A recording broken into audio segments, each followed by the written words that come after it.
নমস্কার বন্ধুরা, অদিতিস ডেইলি ব্লগে আপনাদের সবাইকে জানাই সুস্বাগতম।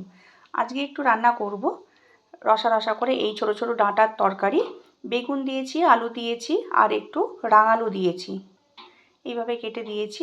তার জন্য মশলা লাগবে, 5 ফোড়ন নিয়েছি, ফোড়নে দেবো, আর 2টো কাঁচা লঙ্কা দেবো। সর্ষে বাটা করে নিয়েছি, একটা টমেটো কুচি করে কেটে নিয়েছি, আর কয়েকটা বড়ি ভেজে নিয়েছি।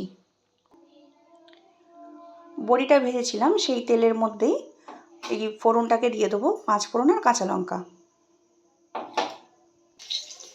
ফোড়নটা দেওয়া হয়ে গেছে, আমি এবার সবজিগুলোকে দিয়ে দেব।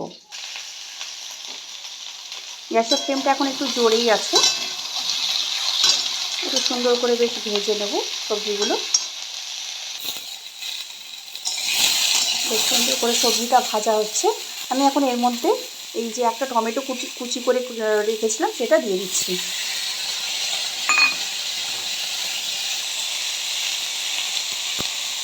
স্বাদ অনুযায়ী নুন দিয়ে দেবো।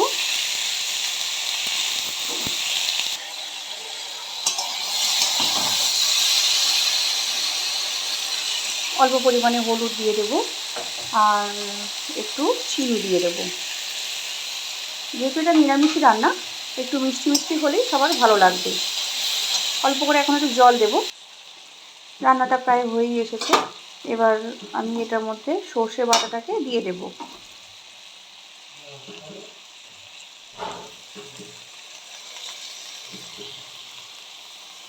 দেখতে পাচ্ছেন বন্ধুরা, নিচে যে ছিটেটা আছে আমি কিন্তু সেটা দেব না। এটার মধ্যে আমি এখন আরও অল্প একটু জল দেব। জল দিয়ে ঢাকা দিয়ে দেব। জলটা বেশ ফুটে উঠেছে, আমি এবার এটা ঢাকা দিয়ে দেব।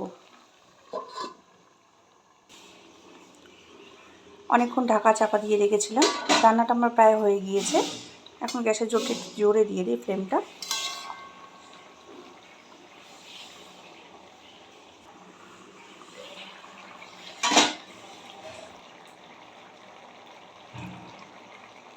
আমি এবার এতে একটু অল্প করে সর্ষের তেল দিয়ে রান্নাটা কমপ্লিট করব। তোমাদের যদি ভালো লেগে থাকে বন্ধুরা আমার এই রেসিপিটা, তাহলে অবশ্যই করে একটা লাইক, কমেন্ট, শেয়ার করতে ভুলো না। ধন্যবাদ বন্ধুরা।